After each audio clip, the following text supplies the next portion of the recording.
analizar los eventos que definen el rumbo del país. Presentamos Punto de Vista. Son las 7 de la mañana con 8 minutos. Un placer saludarles. Miércoles 5 de mayo de 2021. Hay un cierre del paso de vehículos que se anuncia en un tramo de la carretera panamericana que conduce hacia San Miguel. Será un cierre total que se realizará este día miércoles en ambos carriles, a la altura del desvío de Moncagua. Mucha atención automovilistas, a las 7:30 de la noche hasta las 9 de la noche de este viernes estará cerrado el paso vehicular en este tramo de la carretera panamericana a la altura del desvío de Moncagua debido a trabajos de colocación de rótulos de señal vertical informativa. Así que tómelo en cuenta si va a transitar sobre esta ruta panamericana. Y cerrado un tramo de la calle Francisco Menéndez, barrio Santa Anita, cerca de la 13 Avenida Sur, por donde está el semáforo. Allí una persona fue asesinada, Alan Edgar González, fue atacado con arma de fuego, su cadáver quedó en el vehículo. Llegó la Policía Nacional Civil, han comenzado la inspección y el paso vehicular sobre la calle Francisco Menéndez, en el barrio Santa Anita, cerca de la 13 Avenida Sur, está cerrado porque se ha colocado la cinta amarilla para hacer las experticias.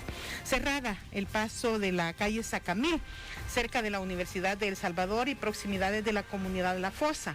Una maquinaria de obras públicas que realizaba trabajos de bacheo arrastró el alambre y derribó 2 postes del tendido eléctrico, así es que hay cables de alta tensión y el tráfico está siendo desviado desde el semáforo antes de la pasarela del centro comercial Sacamil para quienes vienen desde la zona de Ayutuxtepeque. Buenos días al ministro de Salud Pública, nuestro invitado de hoy, el doctor Francisco Aladí. Gracias, ministro. Bienvenido a la KM.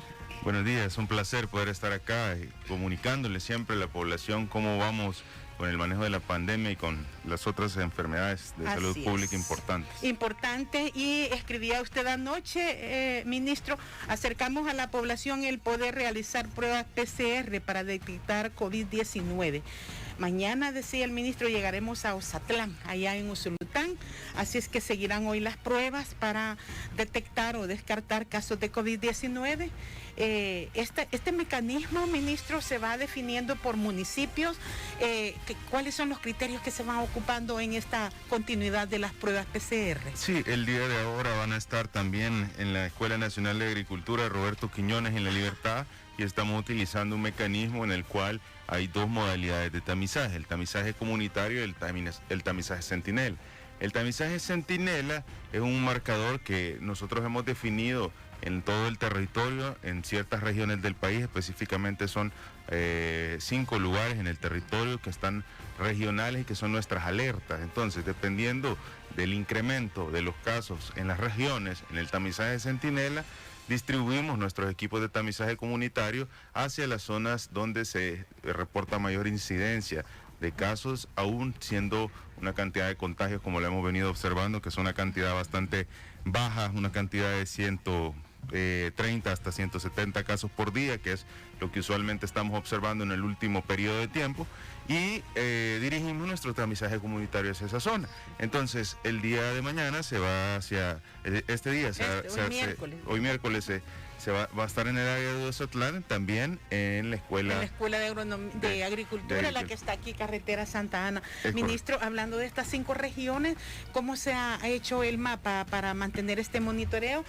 Dice usted que en un periodo hemos tenido un promedio entre 130 y 170. Es correcto. ¿De qué tiempo hablamos, ministro? Estamos hablando que ya va un periodo más de 2 meses aproximadamente, lo cual nos traduce a nosotros que es una relativa estabilidad o aplaneamiento de la curva, como lo mencionábamos anteriormente.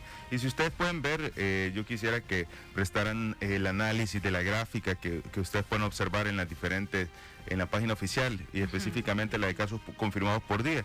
Y ustedes van a ver en la parte de crecimiento de la curva cómo de alguna manera pues se reporta el hecho de que ha habido incrementos, que posteriormente ha habido una disminución por 23 días, de ahí hubieron 2 incrementos que corresponden a los brotes epidemiológicos, que se tomaron medidas compartimentalizadas y posteriormente existe un incremento relacionado al fin de año. Pero posterior al incremento hay una disminución y hemos observado una tendencia estable ya por un periodo de tiempo bastante importante, es un periodo de tiempo de toda la pandemia que podría representar ya bastante, por lo menos un 20% de toda la pandemia, lo cual representa que esa tendencia se ha sostenido por un margen bastante amplio de tiempo, lo que traduce una estabilidad o aplanamiento de la curva que viene convirtiéndose en una tendencia favorable para el país en el marco de esta pandemia. ¿Cuáles son los factores, ministro, que han favorecido esta tendencia? ¿Es determinante el esquema de inmunización que está siguiendo el ministerio? Totalmente se viene a sumar, y esto es importante porque no solo se suma, sino que hace sinergia en el alcanzar esta meta que tenemos como país, y esa es una meta de salir adelante ante la pandemia de COVID-19 con buenos resultados. En ese sentido, creo yo que es una serie de acciones que ha tenido un impacto importante para que hoy observemos esto, y esto va desde primero, por supuesto, el hecho de todas las medidas que se tomaron al inicio para limitar la transmisión de persona a persona y limitar, por supuesto, retrasar la llegada del virus al territorio. ¿Cómo retrasamos esa llegada del virus? Pues con medidas en las cuales se cerró el aeropuerto internacional, se usó mascarillas en todos los sitios, sí.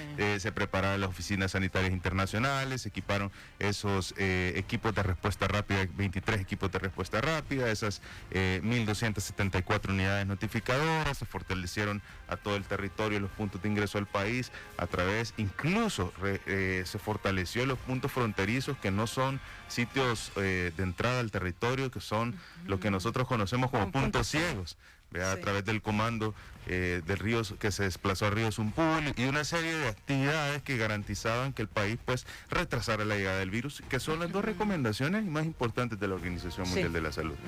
Esto unido a un buen manejo en la pandemia, y esto se traduce en promocionar la salud a tal punto que la población conozca y tenga la facilidad de comprender lo que es la enfermedad y, por supuesto, cómo manejar esa enfermedad, identificar los síntomas, saber qué hacer, tener en la mente el sistema de emergencias médicas, el 132, para poder solucionar cualquier necesidad, ampliar el conocimiento en la medida de la evidencia científica que estaba en ese momento con el tratamiento médico y farmacológico, que fuimos, valga la redundancia, pioneros en un momento en el cual esta enfermedad estaba generando estas complicaciones, y que por supuesto ningún país tenía mayor evidencia científica. Eso, unido a todas las medidas en las cuales la contención epidemiológica, cuando se presentaron los primeros casos, hizo que la población pusiera en práctica todo lo aprendido, y eso volvemos al actor principal, la población salvadoreña. Apropiarse de las recomendaciones, que es el principal actor, yo siempre lo he mencionado, es la población salvadoreña, más el trabajo articulado interinstitucional que hemos observado, que es todas las carteras de Estado trabajando para hoy tener esa cantidad de vacunas que tiene en el territorio. ¿Y cómo le hizo? ¿Cómo le hizo? Buena pregunta. La pregunta tiene una fácil respuesta, y fue tomar la planeación y estratificar equipos de trabajo diferentes, con diferentes objetivos dentro del Ministerio de Salud y en coordinación con otras instituciones. Y esto es muy importante. ¿Por qué? Porque desde el inicio de la pandemia se decidió crear un equipo de trabajo que iba a investigar el tratamiento médico y farmacológico, y dentro del tratamiento farmacológico los avances correspondientes a la vacuna. Estamos hablando que El Salvador empezó sus pláticas para poder adquirir estas vacunas a mediados del año pasado. Hace casi un año. Hace casi un año, cuando los países estaban más preocupados por hacer una contención epidemiológica. Y yo lo que he dicho en muchas ocasiones, y creo que ha sido clave, es que el Ministerio de Salud y el trabajo que se ha tenido como país a través del liderazgo del presidente Bukele, no es un trabajo que es el del día a día. Es un trabajo que, si bien este día estamos anunciando la alegría que ya tenemos un convenio de 4.4 millones de dosis con Pfizer, yo sé también que estamos viendo adelante otros temas muy importantes que próximamente la población salvadoreña va a poder tener esa tranquilidad. ¿Y por qué es de esta manera? Porque de esta manera logramos que el país tenga ya cerca de 1.8 millones de dosis en el territorio, cuando la mayoría de países en Centroamérica ha visto la dificultad que se tiene para poder adquirir las vacunas por esta carrera que existe a nivel internacional. Sí, todos los países, bueno, Guatemala ha recibido una dosis muy limitada, cantidades muy limitadas, ministro. Sí, totalmente. Honduras, tener la capacidad de vacunar más de 50,000 pacientes en un día, incluso, eso es más que la cantidad total que han aplicado algunos países hermanos centroamericanos. Sí. Y eso es importante porque nos muestra la capacidad no solo de tener la vacuna, sino que de la logística para aplicar la vacuna, que es algo todavía bastante más complejo que solo el hecho de lograr tener la vacuna en el territorio. Entonces, es muy importante que hagamos todo el trabajo que hemos logrado. El esfuerzo ha sido por parte de todo un país. Esto no se trata solo de una institución, esto se trata de todo el esfuerzo de un país combatiendo la pandemia. Estamos siendo reconocidos y estamos saliendo adelante. Así que eso debe ser nuestro incentivo para seguir cumpliendo los protocolos. Ministro, y en los registros que llevan ustedes, por ejemplo, ¿cómo ha avanzado?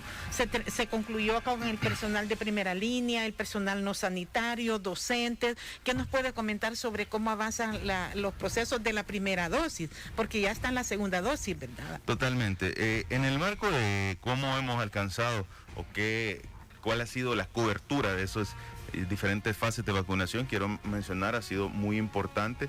Ya alcanzamos niveles arriba del 92, 93%.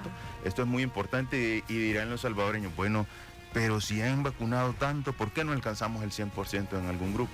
Y la respuesta es fácil. Primero, porque existen muchas variables que hay que tomar en cuenta. Nosotros hemos garantizado que este proceso de vacunación cumpla 3 criterios y es muy importante para comprender el porqué del 92-93%. Uno, es que esta vacuna sea universal, que esta vacuna sea gratuita, pero también tiene un componente y es que sea voluntaria. Entonces, siempre existe un grupo de la población que por alguna razón no va a decidir colocarse la vacuna. Otra cosa muy importante es, la vacuna tiene indicaciones médicas. No quiere decir que todos se pueden poner la vacuna a libre demanda. Hay ciertas, son pocas, pero son de alguna manera algunas indicaciones que hacen que algún grupo no se la pueda colocar. Por ejemplo, podemos tener un personal de primera línea, si bien es cierto de primera línea, pero eso está en un curso de desarrollo del embarazo. Entonces, este personal no se puede colocar la vacuna. Entonces, hace que no logremos alcanzar siempre ese 100% que quisiéramos observar, pero lo importante es, y siempre lo hemos mencionado también, ninguna fase es excluyente de la otra. Y eso quiere decir que si yo paso a la fase 2, no quiere decir que las personas de la fase 1 ya no van a poder recibir la vacuna. Si es de la fase 1 y usted por alguna razón médica no podía recibir la vacuna, usted puede recibirla en la fase 2 o en la fase 3. Todo se trata cuando la limitación la limitación médica de poderse aplicar la vacuna ya haya sido superada. Es correcto.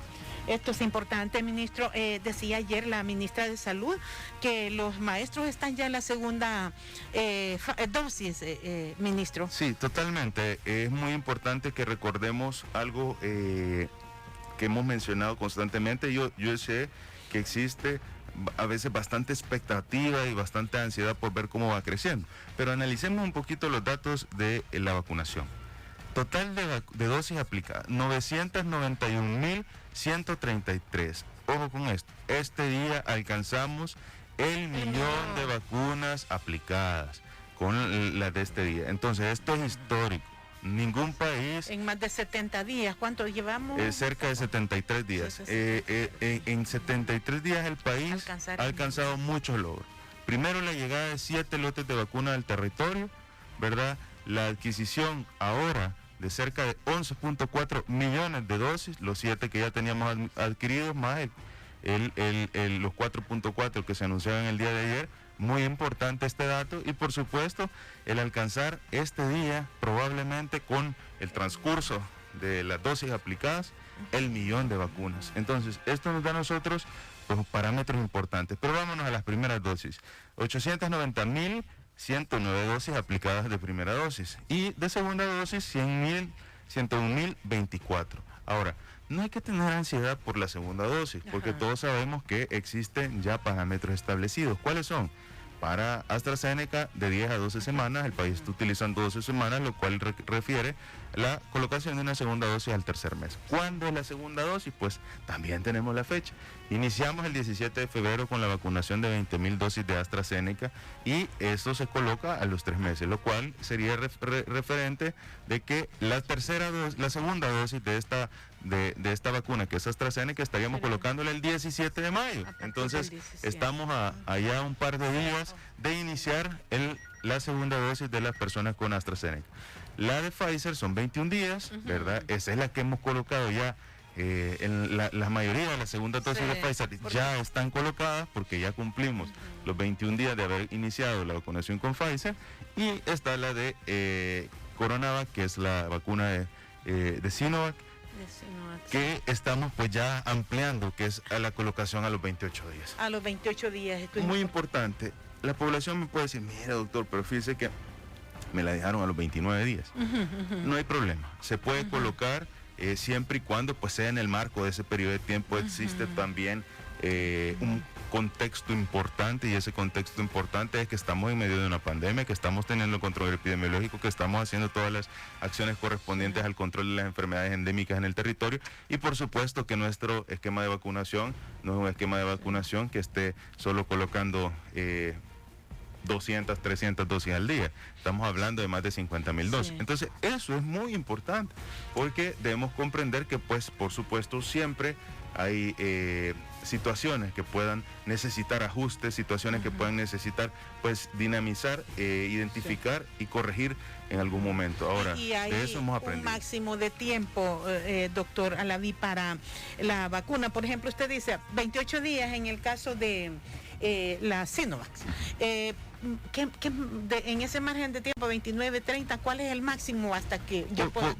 Mire, la recomendación que está establecida por la farmacéutica son 28 días. 21 días en Pfizer y 3 meses en el de AstraZeneca. Ahora, un día más, dos días, o sea, un parámetro, pues, ahora, observamos casos, y eso es muy importante, en el cual a una persona me comentaba, mire, pero es que a mí me han dejado dentro de 40 días. Ahí sí mucho, ahí sí mucho. Entonces yo le dije, mire, esto está en una equivocación, un error, entonces necesitamos que usted se contacte con el 132, que es el sistema de emergencias médicas. Se contactó y en ese momento pues le reprogramaron. Existen siempre situaciones que pueden ser dificultades, pero esas dificultades se corrigen. Ahora, y lo otro, ministro, es que hay que ir a la segunda dosis, porque es un riesgo. He escuchado y he leído noticias en Estados Unidos que las personas no cumplieron su fecha de la segunda dosis. ¿Qué llamado le hace también a esas personas? Un llamado a la población salvadoreña de que esta estrategia de vacunación debe completarse, y esa estrategia se completa al recibir, en este caso, las 2 dosis de la vacuna. Usted ha comprobado que el proceso es rápido, que el proceso es seguro, que el proceso es eficiente, pero debemos colocar esa segunda dosis. No hay que dejar de lado esa protección que nos va a generar la vacuna. Una dosis puede generar solo un porcentaje de la protección, pero necesitamos tener ese segundo dosis para que el cuerpo pues pueda seguir generando las defensas y usted esté protegido. Hay una llamada, Miguelito, antes de irme a la pausa, la número 3 de herpes. Me dice, buenos días. Hola, buenos días. Sí, le escucha el ministro.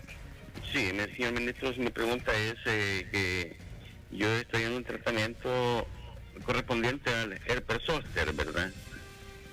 Si es recomendable, pues, la vacuna, que es el COVID, si no hay ningún problema, o vacunarse prácticamente con ese tratamiento, ¿verdad? No, en este momento usted puede vacunarse sin ningún inconveniente. Probablemente el tratamiento que usted está recibiendo de alguna manera podría ser un retroviral, pero esto no se trata en general de que la vacuna vaya a tener una acción viral como tal, sino que la vacuna le da como una muestra al cuerpo para que el cuerpo comience a generar defensas, y esas defensas son anticuerpos. Entonces, estos anticuerpos no están relacionados con una replicación viral, para pensar que el medicamento retroviral, en este caso, el medicamento para esta enfermedad, pueda generar una dificultad. Esto al contrario, esto es una respuesta de tipo humoral celular, entonces de alguna manera esto puede ser importante el tenerlo en cuenta porque no interfiere. Gracias por llamar. Buenos días. Vamos a esta pausa 7:28.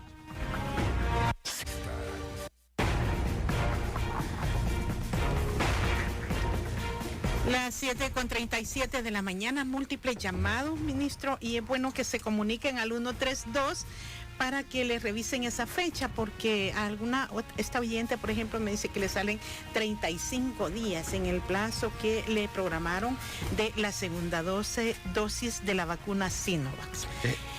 Ahí es mejor que llamen al 132 para que les acomoden la fecha a fin de respetar los plazos, porque también me decía el licenciado Girón que los que estaban programados para el 10 de mayo, fíjense, los están reprogramando porque es día feriado, ministro, y dice que les dijeron que no va a haber aplicación de vacuna el próximo lunes. Sí, las personas que puedan de alguna manera tener más días en su programación y consideren que estos días pues sobrepasan un margen de un par de días de diferencia entre la fecha pues estimada, pueden comunicarse al 132. Ahora, aquellas personas pues evidentemente que si la vacuna de la dosis le toca a los 28 días y se la han agendado a los 40, puede ser que haya habido un inconveniente en la programación y eso probablemente se suele solucionar. Muy importante el hecho de tener la tranquilidad que esta vacuna pues va generando su efecto protector en la medida se pasa el tiempo después de esta aplicación, entonces podemos tener toda la tranquilidad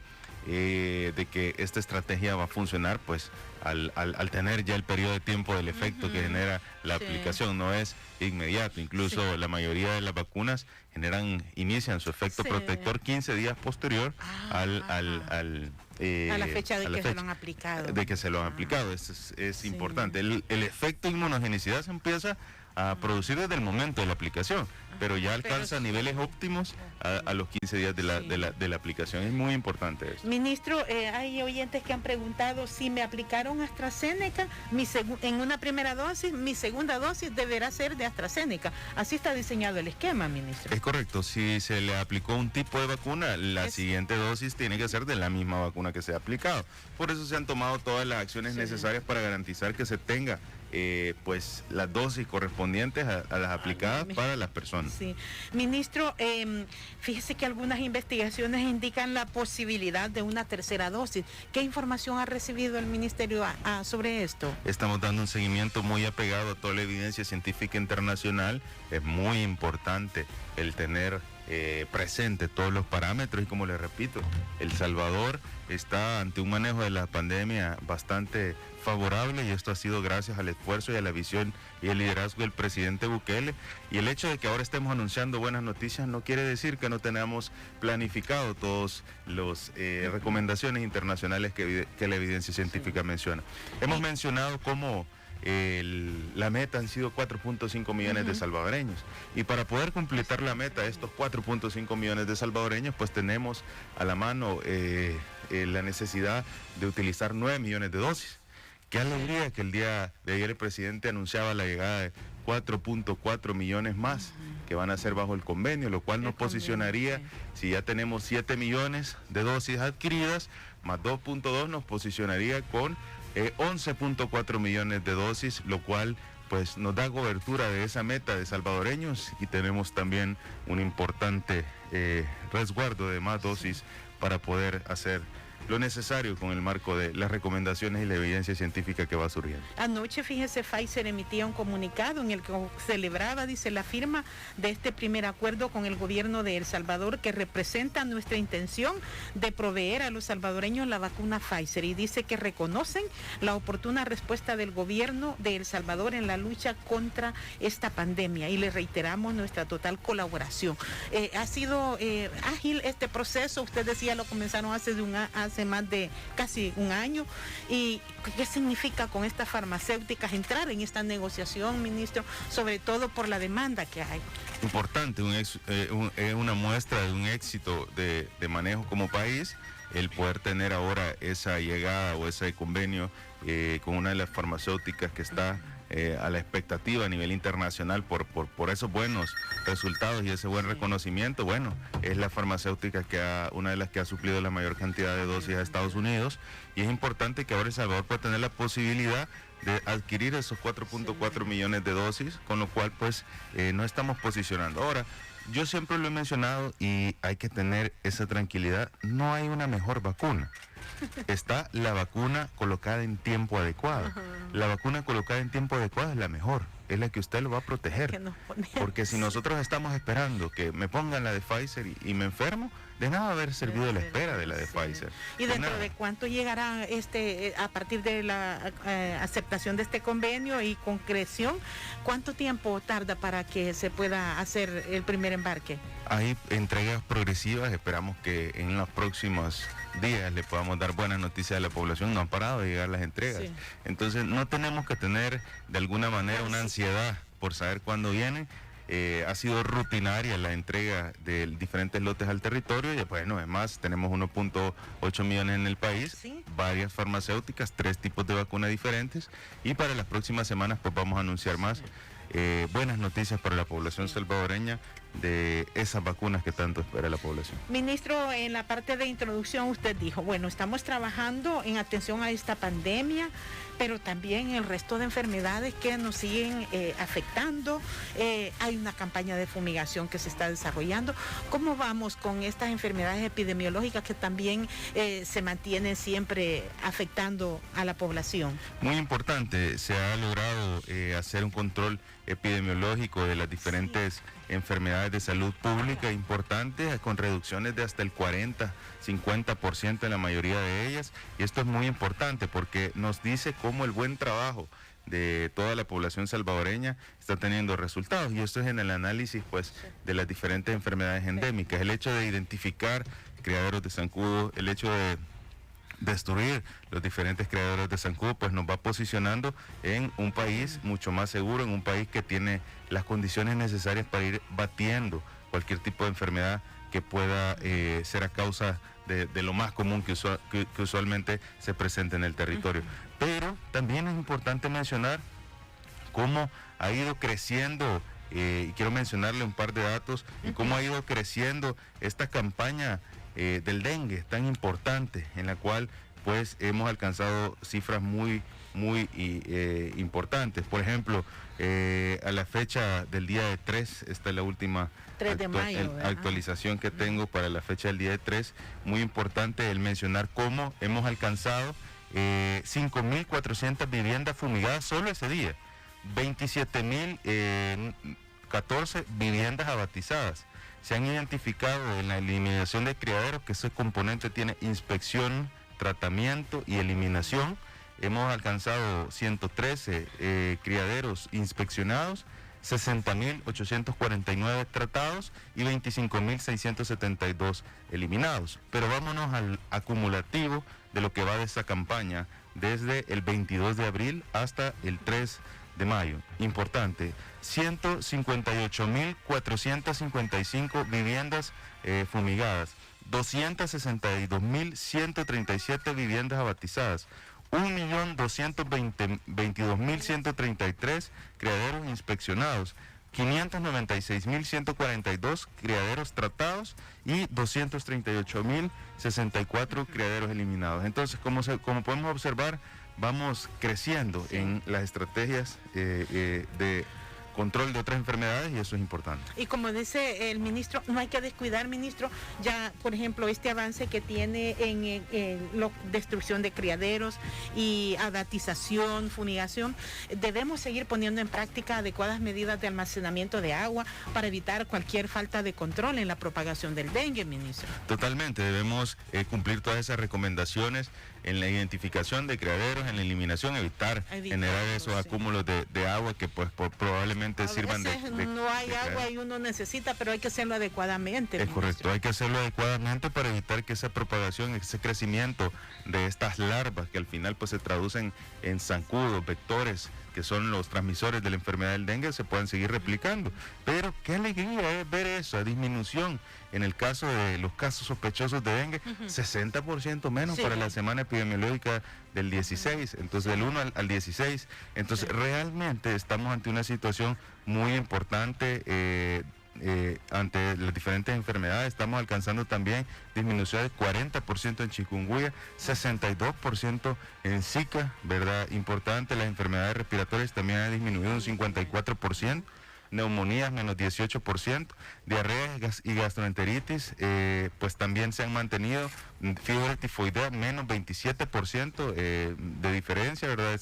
es muy importante cómo todas las enfermedades endémicas pues han ido mejorando en el país y darle la alegría a la población que al momento pues gracias a Dios no tenemos ninguna letalidad a causa del dengue. Sí, ¿verdad? qué bueno. Ministro, nos han llamado porque dicen, comenzó la vacunación para personas con discapacidad contra el COVID-19 y ¿cómo hacemos quienes no tenemos documentos? Porque cuando se va a hacer el registro para la vacuna contra el COVID hay que poner el número de DUI. Aquí hay un problema de identidad. Muchas personas dicen no tienen documentos de identidad. Sí, siempre que exista dificultad en los documentos de identificación, debe realizarse a través ya del equipo planificador en la estrategia de vacunación. Existe siempre una manera para poder agendar las citas y esto pues deben de acercarse a las unidades de salud para que se le pueda dar todo el proceso de programación y de agendar la cita. El sistema es muy fácil de utilizar, es muy importante el que tenga la tranquilidad de la población que puede meterse al www.vacunacioncovid19.gov.sb, pero es necesario tener el documento de identidad o el carnet de residente temporal o permanente en el Hay territorio. personas que no tienen documentos, pero pueden ir a la unidad de salud para que ahí les brinden algún tipo de orientación, ministro, porque sí, hemos visto que, fíjese, el RNPN hizo ferias de identidad, porque hay adultos mayores que no tienen sus documentos. Y le preguntaba también, ministro, sobre la vacunación de personas con discapacidad. ¿Se ha articulado, por ejemplo, con el Instituto de Rehabilitación o cómo hacen para ubicar aquellas zonas donde están las personas con discapacidad para vacunarlas contra el COVID? Es importante porque se ha estimado dos mecanismos para poder identificar y eso es, primero, las bases de datos existentes de las personas con discapacidades. Esas bases de datos están en el sistema de salud, tanto el Ministerio de Salud como el Seguro Social. Esa base de datos y esa es por la cual se ha partido, por supuesto, que es la base de datos con la que contamos las instituciones y que el día de ayer pues todos pudimos verificar que estuvimos en ese trabajo extramural o esa vacunación extramural que es la vacunación afuera de los puntos de vacunación para este sector precisamente de personas con discapacidades físicas. Pero en paralelo mandamos el día lunes envié cerca de 17 cartas a diferentes instituciones que están encargadas de velar por para aquellas atenciones a los pacientes con discapacidades. Y estas son del sector tanto público como privado, con lo cual nosotros pues podemos tener el recibir esas listas que sean asignadas a través de todas estas entidades que velan por o asociaciones que velan por los pacientes con discapacidad, entre ellas la Asociación de Lesionados Medulares del Salvador, ALMES, Asociación Salvadoreña de Deportes sobre Sillas de Ruedas, ACEDIR, Asociación de Lisiados de Guerra del Salvador, Asociación de Padres y Familiares con Hijos con Discapacidades del Salvador, Los Angelitos, Asociación de Lisiados de Físicos del Salvador, ALFE, Asociación de Limitados Físicos de la Fuerza Armada, Fundación Helen Keller del Salvador, Fundación Club de Amigos Especialistas a Distancia del Salvador, Hogar de Parálisis Cerebral Roberto Calleja Montalvo, Asociación Salvadoreña de Fútbol de Amputados, ASFA, Fundación Teletón Pro Rehabilitación, Asociación Cooperativa de Servicios de Transporte de Guerra de la Fuerza Armada, CEDMOCE, Asociaciones de Oficiales Superiores Subalternos Tropa Lisiados de Fuerza Armada, Comité Paraolímpico de El Salvador, Asociación de Personas con Discapacidad de la PNC, Comité Nacional de Olimpiadas Especiales y una serie de asociaciones que están velando por las personas discapacitadas para que nos puedan brindar esas bases de datos que ellos puedan tener y por supuesto trasladarnos para poder realizar el proceso de vacunación extramural o ese proceso de vacunación afuera de los puntos de vacunación para las personas con discapacidad. Cuánta información que nos comparte, ministro. Muchas gracias por habernos acompañado en la mañana de este miércoles. Esperamos que tenga un feliz día con esa agenda que le toca cumplir. Gracias. Un placer poder estar acá y siempre llamarle a la población, incentivarla, cumplamos las medidas de bioseguridad. Si no es necesario, no se exponga y si le toca vacunarse, hay que vacunarse. Hay que vacunarse, pongámonos la segunda dosis y quienes llaman que tienen problemas de hipertensión, problemas renales, consulten con su médico, pero se deben de vacunar, dice el ministro de Salud, contra el COVID-19. Finalizamos punto de vista. Porque siempre vamos en